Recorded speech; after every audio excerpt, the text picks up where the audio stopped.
তালেবান ক্ষমতায় আসছে, এখন আমাদের বাংলাদেশের মিডিয়াগুলোরও সুর পল্টে গেছে। এরা এখন আর জঙ্গি তালেবান লেখে না, এখন লেখে তালেবান যোদ্ধা।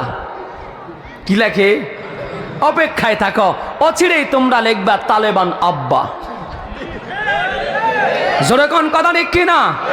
মায়ের উপরে ওষুধ নাই, তোমরা অচিরেই লিখবা তালেবান আব্বা। সুতরাং মুসলমান হুঁশিয়ার থাকতে হবে। বর্তমান ফিলিস্তিনের উপর নাস্তিকার বেঈমানরা ইসরায়েল যেভাবে বারবার সন্ত্রাসী হামলা করে, কোন মুসলমান ইসরায়েলের পক্ষ নিতে পারে না। জোরে কোন কথা ঠিক কিনা? কালেমার পতাকা আফগানিস্তান যেভাবে উড়িয়েছে, অচিরেই খুরাসান রাষ্ট্র রহিয়াছে, ওই ফিলিস্তিনের মধ্যে মুসলমানের প্রথম কিবলা বাইতুল মুকাদ্দাসের আকাশে লা ইলাহা ইল্লাল্লাহ খচিত কালেমা আবার পতপত করে উঠবে ইনশাআল্লাহ। আমরা অচিরেই আশা নিয়ে বসে আছি, বাংলার জমিনেও কালেমার পতাকা উঠবে ইনশাআল্লাহ।